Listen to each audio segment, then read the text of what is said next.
Coming up, it's back to school time again. And why is the top job at Customs worth fighting over? You're listening to Brent's 2 Cents, the semi-serious thoughts of a guy in Belize. And now here's the host of this podcast from somewhere in Belize City, Brent Toombs. Hey, welcome to the podcast for the week of March the 29th. Well, it's now been 1 year and 9 days since any Belizean student has sat in a classroom to receive instruction.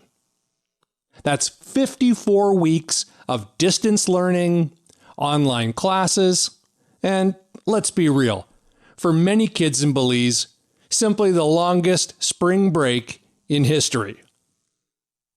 But then, seemingly out of nowhere, came the announcement from the Ministry of Education that face-to-face learning will resume on April the 12th. Now, the timing of this announcement seems to have been received with mostly negative reactions. What should be considered a positive sign that we've turned a major corner in the battle against COVID-19 is instead being met with skepticism and resistance. Skeptics are worried that the miraculously low number of COVID-19 cases being reported daily are not a true reflection of the situation, while many parents are concerned with the financial implications of sending kids back to school immediately following the biggest bashment holiday of the year, Easter. Well, already GOB seems to be backpedaling a bit, telling parents that sending their children to school will be optional. Optional for students, but not necessarily for teachers. Minister of Education Francis Fonseca says that schools that want to reopen can do so in 2 phases. Phase 1 being April 12th, and Phase 2 less than a month later on May 10th. Which sounds great. But who will make the decision to reopen? Will it be school managers or school teachers? Teachers who just happen to be embroiled in a dispute with government over a proposed 10% salary cut. And I think that has much more to do with the timing of reopening schools than the rosy infographics posted nightly by the Ministry of Health and Wellness. I believe we are looking at the very real possibility of a teacher's strike in the near future, and that by reopening schools now, GOB is hoping to turn public opinion against teachers by blaming them for why kids will remain out of school even longer. In fact, I wouldn't be surprised if GOB is hoping that the teachers will push back against reopening now in order to drive a wedge between the teachers and parents and to give GOB something to use as a bargaining chip. But so far at least, it seems the Belize National Teachers Union is not letting its members get distracted by this chess move. So, just maybe, we might see some students back in class in a few weeks. I say maybe because we've been here before. Remember when schools were scheduled to reopen on August 10th, 2020? In fact, let me put in a plug for episode 3 of Brent's 2 Cents, when I discussed how Belize squandered the opportunity to get kids back in class while COVID-19 infections were extremely low or even non-existent in May, June, and July of last year. But August 10th was the target date for reopening schools, and really all we knew about how the Ministry of Education proposed to do it safely back then was a plan to install a few extra hand washing stations on campuses and stocking schools with extra cleaning supplies. Education officials said the size of classes would also be reduced, but no actual plan on how that goal would be achieved was ever presented. And here we are nearly 8 months later, and it doesn't seem like the plan for a safe return to class has been any further developed. Minister Fonseca says that schools will have to be certified as safe before they can reopen. But what exactly is a safe school? If that means reducing the number of students per classroom, How do we get there? Is GOB simply hoping that enough people will keep their kids from returning to school? Or is there an actual strategy to limit class sizes without double shifting teachers? Now, for all we know, maybe the ministry has produced a 100-page white paper on how to safely reopen schools. Because if there's one thing the Belizean government has been woefully weak about, it's communication. I really don't think the current administration realizes that it's no longer 2008. They can't sign SIs or set policies and expect the public to wait for the Belize Times or some other party-friendly media house to cherry-pick the highlights while dismissing anyone with the audacity to ask questions about what's actually going on as an enemy of the state. You can't just drop a bomb like, school is reopening in 2 weeks, without following up with a very comprehensive communication strategy about what that actually means for children, their parents, and teachers. Especially when government is involved in a dispute with teachers that has the potential to boil over into a work stoppage. Now, based on the trickle of information that has actually come out, it appears that the Ministry of Education is leaning towards some sort of soft reopening for schools. Not only are parents being told that sending their children back to class will be optional, but schools are being encouraged to relax rigid dress codes and be considerate that some students may be returning without all the necessary supplies and textbooks. But if there's one thing we learn at the start of nearly every ordinary school year, it's that schools are not particularly good at relaxing rules or adjusting policies to suit the needs of individual students. Cut your hair the wrong way or have a speck of white on the sole of your all-black shoes, and you get sent home. No education for you. We need to hear from the minister, the chief education officer, and the teachers that there is a plan and a process for how schools are going to reopen so people can buy in. It's not good enough to just let people opt out if they're concerned about an ad hoc attempt to restart face-to-face learning while expecting that everything will go back to business as usual in August. No matter how well this soft reopening goes in April and May, there is no guarantee that the COVID-19 situation will allow for a complete return to class for the start of the 2021-2022 school year. And that also needs to be part of whatever plan the Ministry of Education might have now. What happens if we experience a third wave of infections this summer or fall? Even if students do successfully return to school now, why stop in-class instruction for the traditional summer break if the COVID-19 numbers remain low? Why not keep the kids in class for as long as the health situation allows? As I said on an earlier episode of this podcast, maybe it's time to switch to year-round schooling with a number of small breaks built into the calendar.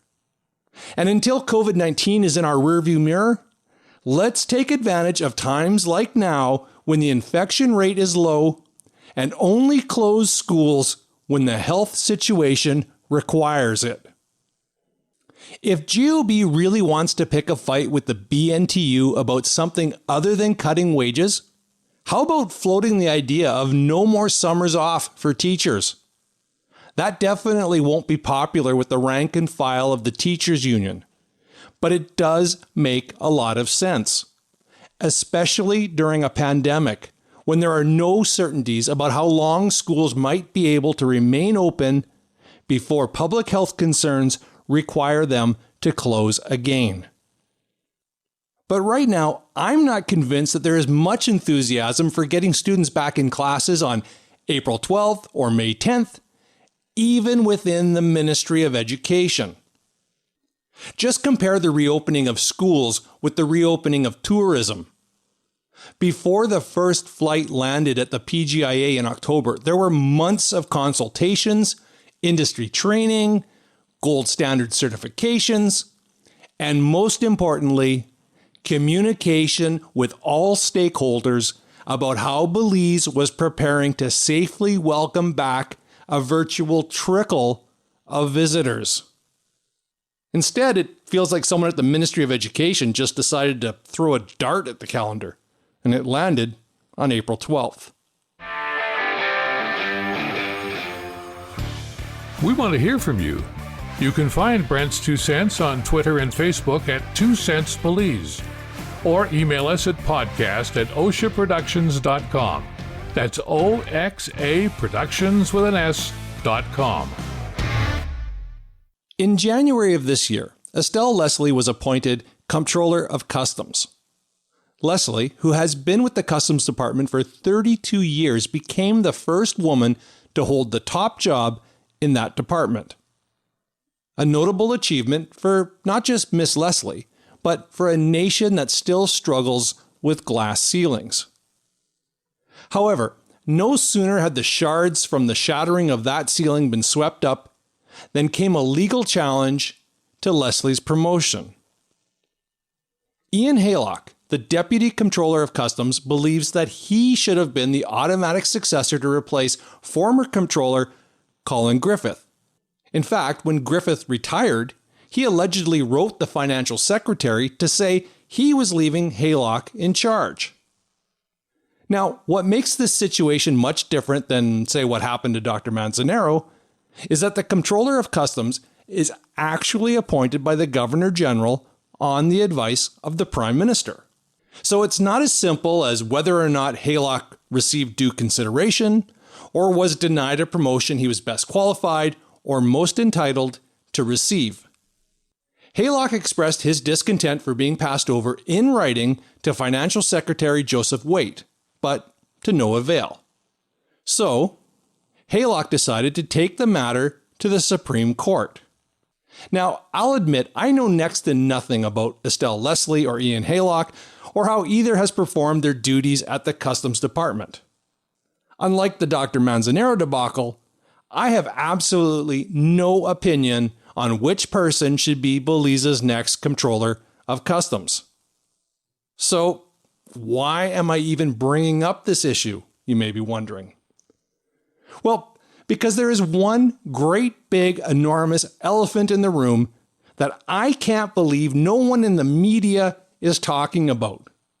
And a few questions that no one covering this courtroom drama is bothering to ask. Why does Ian Haylock want this promotion so bad? And why is GOB prepared to go to such great lengths to defend their decision to appoint Estelle Leslie? Now, hey, who wouldn't want a promotion at work? And yes, it stings when you get passed over, especially if you believe you were the heir apparent to the boss's office. A promotion like that does come with a certain amount of prestige and respect, and of course, an increase in salary. But not as big of an increase as you might expect.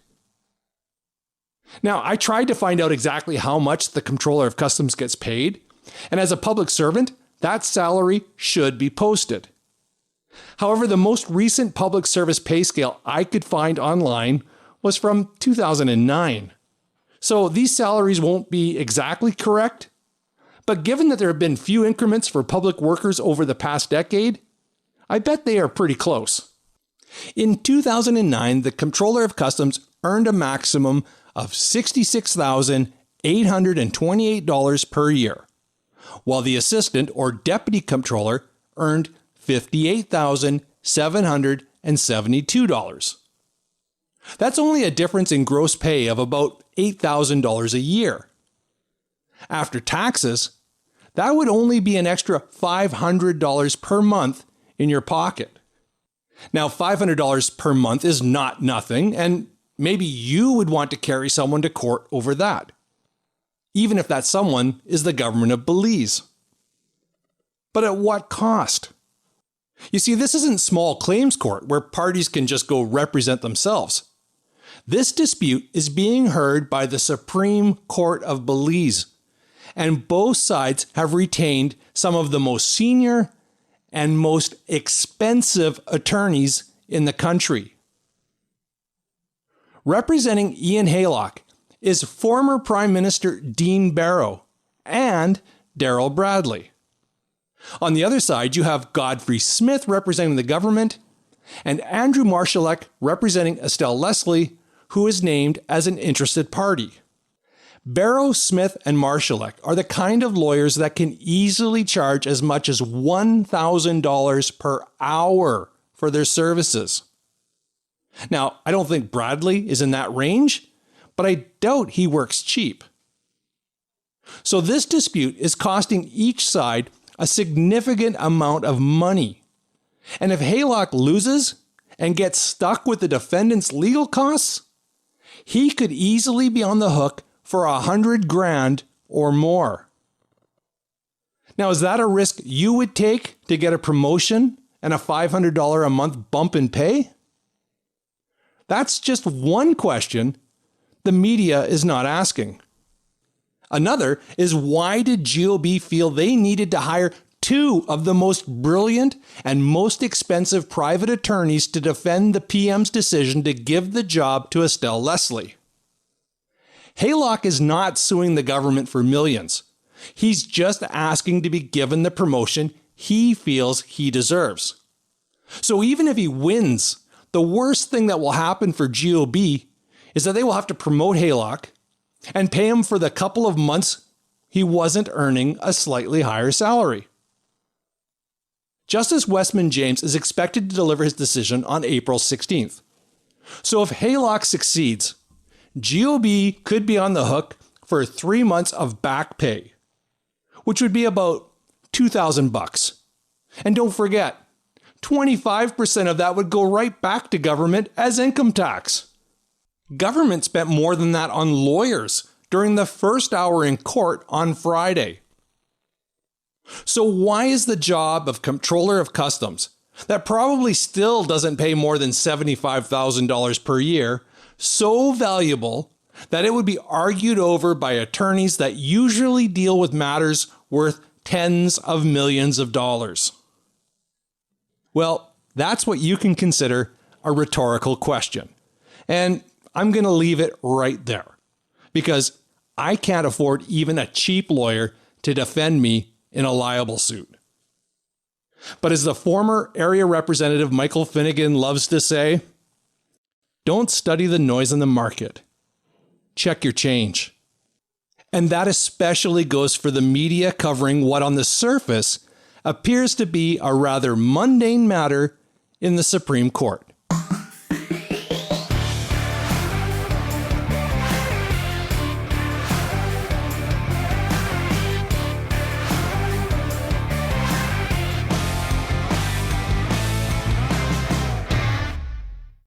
Okay, it's time to big up all the other Belizean podcasters who have put out new episodes recently. The Natasha Stewart podcast has an episode with Andre Habet discussing climate change. Dominique Norales dropped episode 8 of her podcast, Wallasaha, talking about the double standard that exists and how people react when boys are the victim of crime. Toucan View takes a provocative look at whether or not Women's Month is somehow perpetuating patriarchy. The Opinionated Cruffy put out an episode last week about GOB's plan to cut the salaries of teachers and public workers. And Paul tells me his new episodes will now come out every Monday. So by the time you hear this, his episode about back to school should also be available for your listening pleasure. I'll post links to all these podcasts in the notes for this episode. Remember, you can be part of the Belize podcast movement by sharing Brent's 2 cents with at least one person who otherwise may not know about it. And don't forget to subscribe to all the great Belizean podcasts on your favorite app so you never miss an episode from any of us. You can follow me on Facebook, Twitter, Instagram, and TikTok at 2 Cents Belize. And I would especially love it if you would leave a voice message for this podcast about anything you want to talk about. You'll find the link to do just that in the description for this show.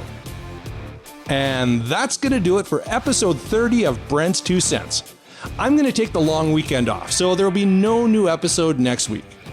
I hope you have a great Easter holiday, but however you plan to enjoy it, please do so responsibly. Until next time, please continue to wear your masks, wash your hands, stay home as much as possible. Yes, even at Easter. Get vaccinated when you're eligible. And most importantly, be nice to each other.